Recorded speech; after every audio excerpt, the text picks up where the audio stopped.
Olá pessoal, tudo bem? Professor Marco. Nós vamos iniciar aqui então o PET 4 e eu vou corrigir aqui as questões então da primeira semana referente ao sexto ano. Então, o PET 4, semana 1, referente às páginas 16, 17 e 18. Nessa primeira semana nós vamos trabalhar sobre frações. Identificar frações, conhecer frações, calcular a fração de um número, certo? Então vamos lá para as atividades. Primeira questão. Use uma calculadora e determine a medida aproximada do diâmetro da Lua em quilômetros, sabendo que, uma informação aqui, a medida aproximada do diâmetro da Terra é 12.760 quilômetros. E a outra informação é que a medida do diâmetro da Lua é 3/11 da medida do diâmetro da Terra. Então, de acordo com as informações, nós temos a medida do diâmetro da Lua. O diâmetro da Lua é a distância igualzinho está aqui, ó, essa linha azul que está aqui, ó. Ela liga uma extremidade até a outra pelo interior da esfera, pelo interior então da Terra, certo? Então, nós temos aqui o seguinte, ó, nós temos a medida exata, a medida aqui do diâmetro da Terra, que é de 12.760 km. E o diâmetro da Lua é 3/11 dessa medida do diâmetro da Terra. O que é 3/11? É uma parte desse diâmetro da Terra. Como que eu faço isso? Eu vou ter que calcular a fração desse valor. Então, eu vou montar, na verdade, um cálculo dessa forma aqui, ó. 3/11 de 12.760 quilômetros. Como que faz esse cálculo? Como que efetua ele? Nós vamos fazer o seguinte cálculo. Pegar o número 12.760, dividir pelo denominador da fração, que é o 11, vai dar 1.160. Esse resultado, 1.160, nós vamos multiplicar pelo numerador, que é o 3. Então, nós vamos chegar no resultado 3.480 quilômetros. Então, nós podemos afirmar que agora, então, a medida aproximada do diâmetro da Lua é 3.480 quilômetros. Na questão número 2, nós temos o seguinte: as figuras 1, 2 e 3 são, respectivamente um retângulo, um quadrado e um quadrado. Então, nós temos a primeira imagem retangular, a segunda imagem aqui é um quadrado e a terceira imagem também é um quadrado. Cada uma dessas três figuras estão divididas em quadradinhos iguais. Beleza. Aí aqui agora, nós temos aqui algumas situações. Olha só a letra A. Veja bem essa primeira atividade aqui.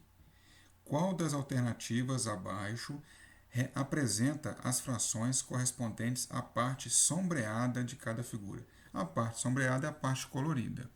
Então, sobre a primeira figura aqui, nessa primeira imagem, nós podemos observar que nós temos um total aqui, ó, 3 linhas, em cada linha 1, 2, 3, 4, 5, 6 quadrinhos.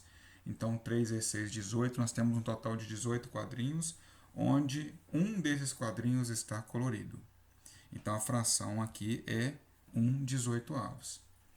Na segunda figura, na segunda imagem, ela também é formada por quadrinhos, mas se você fizer a junção aqui, você não tem quantidades exatas de quadrinhos montados, porque você tem aqui, ó, esses dois triângulos aqui formam um quadrinho. Esses outros dois triângulos aqui também formam outro quadrinho.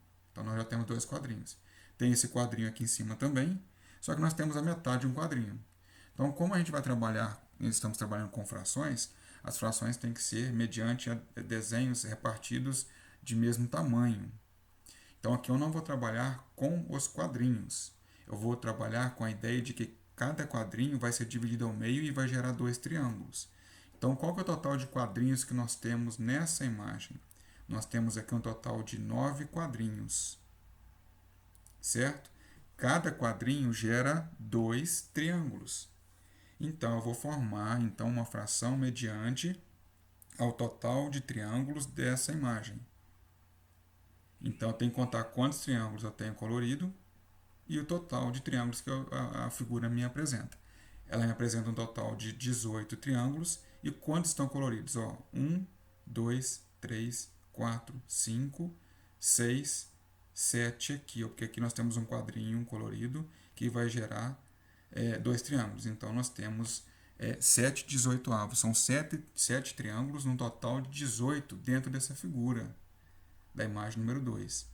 Já a imagem número 3, ela é simples como a primeira imagem também foi, porque ela é composta de um total de quantos quadrinhos? Ó, nós temos 1, 2, 3, 4, 5 na linha, 1, 2, 3, 4, 5 também na coluna, 5 vezes 5, 25 quadrinhos, né? E desses quadrinhos, o que estão coloridos são quadrinhos completos, né? Então, nós podemos aqui ter a certeza, a convicção de que a quantidade de quadrinhos coloridos representa um total de 13, é uma contagem simples. Então, nós temos a fração 13/25avos, que representa a quantidade de quadrinhos coloridos nessa imagem. E aí, como ele perguntou que qual das alternativas abaixo representa as frações correspondentes à parte sombreada de cada figura, nós vamos informar então que a resposta certa é a letra D. 1 18avos na primeira figura, 7 18avos na segunda figura e 13 25avos da terceira figura.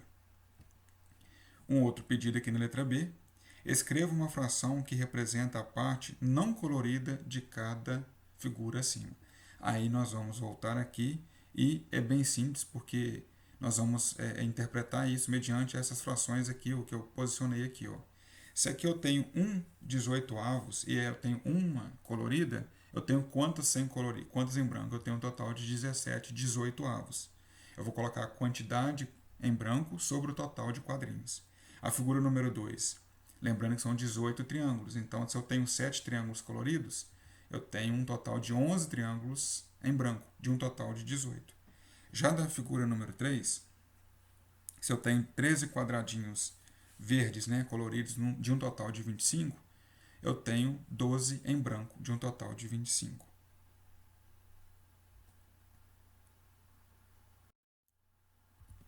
Na atividade número 3, fala o seguinte: no mês de setembro, o município Rio Verde apresentou as seguintes condições meteorológicas. E aqui deu, né, a representação aqui do mês de setembro, né, as condições meteorológicas estão são imagens aqui, o solzinho está aqui, o guarda-chuva para representar aqui um dia chuvoso, a árvore aqui com vento, né, as folhinhas caindo, e nublado aqui, a nuvem aqui. Ó. Então ele posicionou essas imagens, distribuiu aqui no mês de setembro aqui. Aí ele vem na letra A e fala o seguinte: a fração que representa os dias sem chuva ou sem vento em relação ao total de dias daquele mês é. Primeiramente, eu vou saber quantos dias tem um mês de setembro. Se eu fizer a contagem aqui, ó, eu tenho um total desse primeiro dia aqui até aqui embaixo, nesse último aqui, dá um total de 30 dias. Então, o mês de setembro correspondente a 30 dias. Aí eu vou para a pergunta: desses 30 dias, qual é a fração que representa os dias sem chuva ou sem vento? Então, eu vou fazer uma contagem, eu vou tirar desses 30 dias os dias que choveu e os dias que ventou. Eu tenho que tirar essas duas situações. Então, sobra para mim a contagem dos dias com sol e dos dias nublado. Se eu fizer essa contagem, eu tenho um total de 20. Ó, são dias com sol e nublado, certo? Aí eu vou fazer a contagem aqui, contando todos os sols que eu tenho, a imagem colorida de sol aqui. E nublado dá um total de 20. Eu tenho 20 e 30 avos. Só que essa fração, se você observar, ela não está aqui nas alternativas para ser marcada. Por quê? Porque essa fração ela pode ser simplificada. Nós já estudamos nos PETs anteriores simplificação divisores de comuns, né? Então aqui o 20 e o 30 dá para dividir os dois números, né? Por 2, dá para dividir por 3, dá para dividir por 5, dá para dividir por 10. Então eu vou simplificar a minha fração. Tá? Eu vou reduzir ela, vou dividir os dois números que estão aí por 10. Eu vou simplificar a minha fração efetuando a divisão pelo mesmo número. Então 20 dividido por 10 dá 2, 30 dividido por 10 dá 3. Aí sim eu simplifiquei a minha fração e aí eu posso afirmar aqui embaixo então que a letra D é 2/3, né? Essa fração então corresponde aqui à letra A solicitou para nós aí. A letra B pediu o seguinte: qual a fração representa os dias ensolarados em relação ao total de dias naquele mês? É só voltar na imagem e contar as imagens que tem sol. Então, nós temos um total de 9/30. Mais uma vez, é uma fração que aceita ser simplificada. Dá para dividir os dois números por 3. Vamos simplificar. 9 dividido por 3, 3. 30 dividido por 3, 10. Simplificar uma fração é necessário, né, quando der. Na letra C, escreva frações que representam as quantidades de dias do mês de setembro para cada um dos 4 tipos de condições meteorológicas em relação ao total de dias desse mês. Bom, sobre o Sol, né? Já sei que é 3/10, já está aqui. A chuva, voltando na atividade, né, na imagem, a imagem da chuva lá são 7/30. Os ventos, dias, né, com vento, são 3/30, mas essa fração ela aceita ser simplificada por 3 também. Então, 3 dividido por 3 gera 1, e 30 dividido por 3 gera 10. Então, a fração dos ventos representa 1/10, tá, de todos os 30 dias do mês. E a fração do nublado representa 11/30. São 11 dias que ficaram nublados, de um total de 30. Na letra D, compare as frações que representam a quantidade de dias nublados com a que representa a quantidade de dias com sol, em relação ao total de dias desse mês. Na comparação, a gente compara afirmando se uma é maior ou menor do que a outra, ou até mesmo igual. Então, observem aqui, ó. Eu posicionei primeiro a fração nublado, né, dos dias nublados, são 11/30, e a fração de dias com sol, são 9/30. Logicamente que eu já coloquei até o símbolo de maior, já afirmando que a fração, né, a quantidade de dias nublado é maior do que a quantidade de dias com sol. Ele pede, né, como que nós chegamos nessa conclusão. Então, olha só, dias nublado é maior, como o denominador das duas frações é igual, eles são iguais, basta apenas comparar o numerador.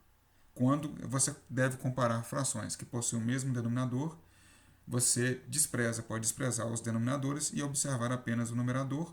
O maior numerador, você terá a maior fração. Menor numerador, você terá a menor fração. Ok? Aí, uma situação aqui, ó, sistematizando os conceitos, né? Só para deixar mais fixado aqui. Fração é uma forma de representar uma divisão. Expressa, portanto, uma comparação entre dois números inteiros. O conjunto de todas as frações é denominado conjunto dos números racionais, representado pela letra Q. Então, quando a gente trabalha com frações ela pertence ao conjunto dos números racionais.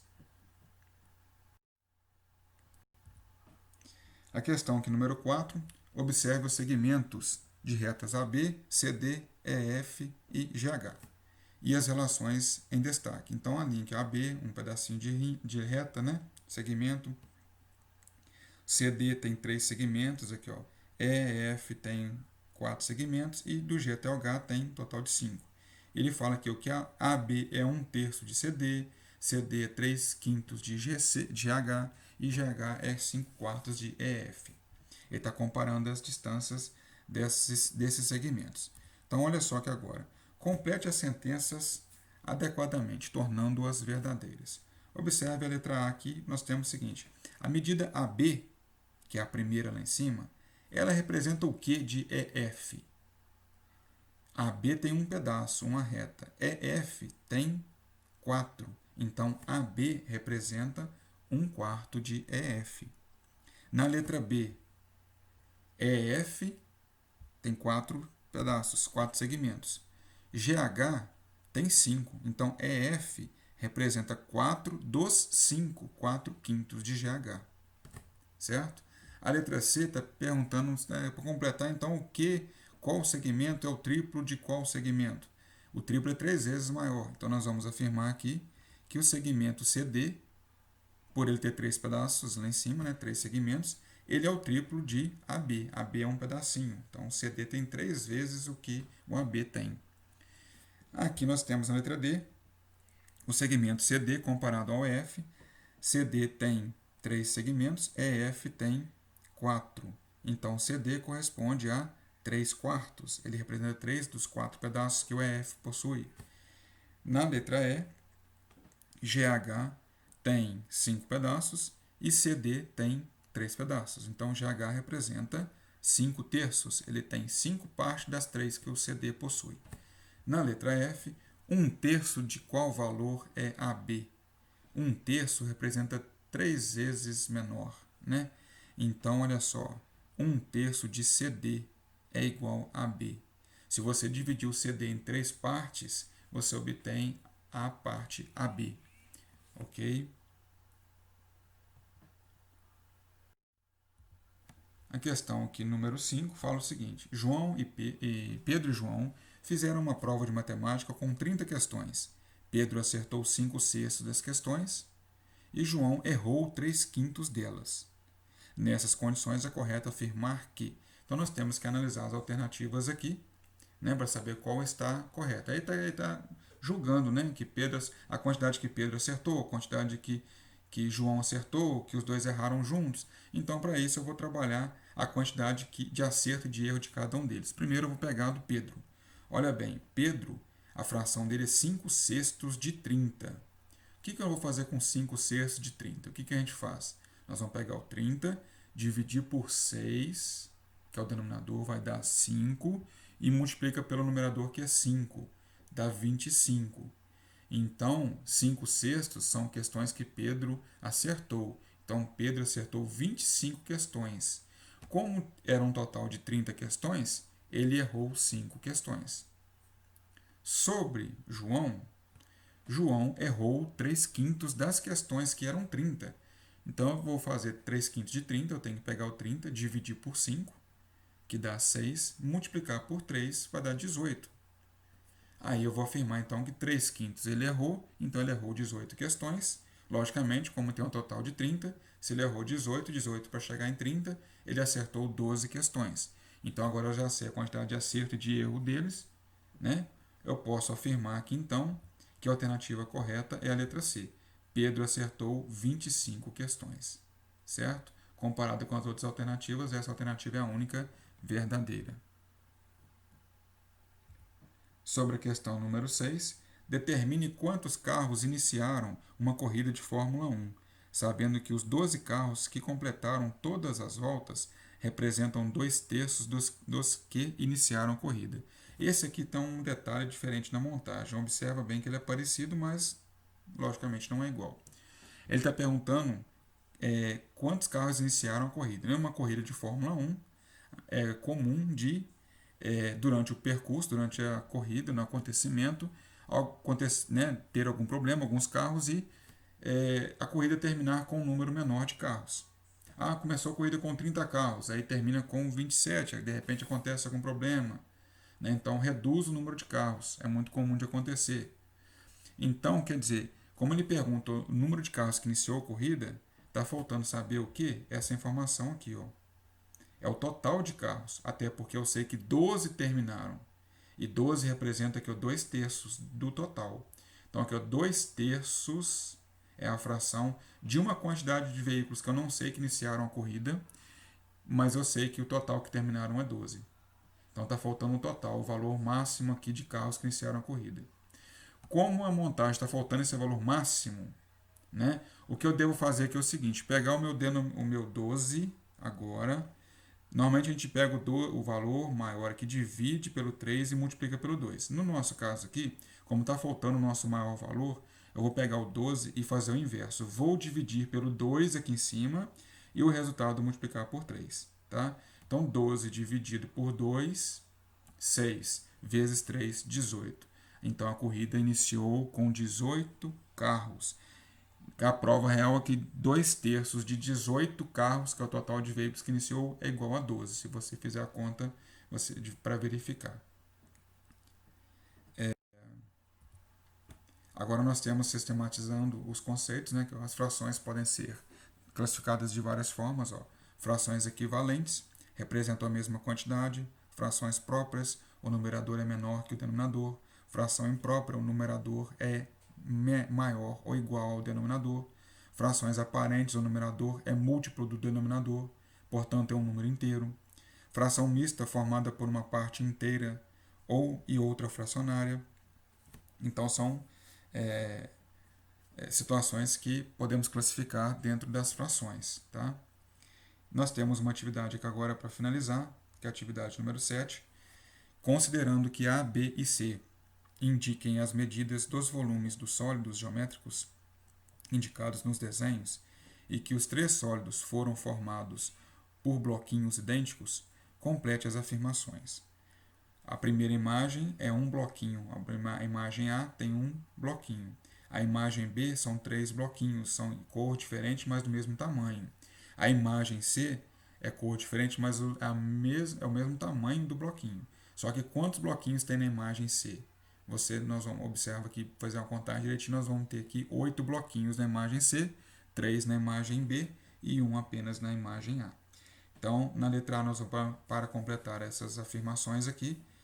Na letra A, o bloco A representa quanto do B? O A é um dos três que o B tem, então o A representa 1/3 de B.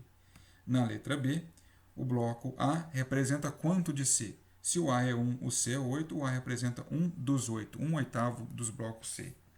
Na letra C, o B representa quanto de C? O B são 3 blocos de um total de 8 que o C tem, então 3/8. Na letra D, para finalizar, a figura C representa quanto de B? A figura C ela tem 8, a figura B tem 3, então a figura C representa 8/3 da figura B. Ok? Então, galera, abraço para vocês e até o próximo vídeo.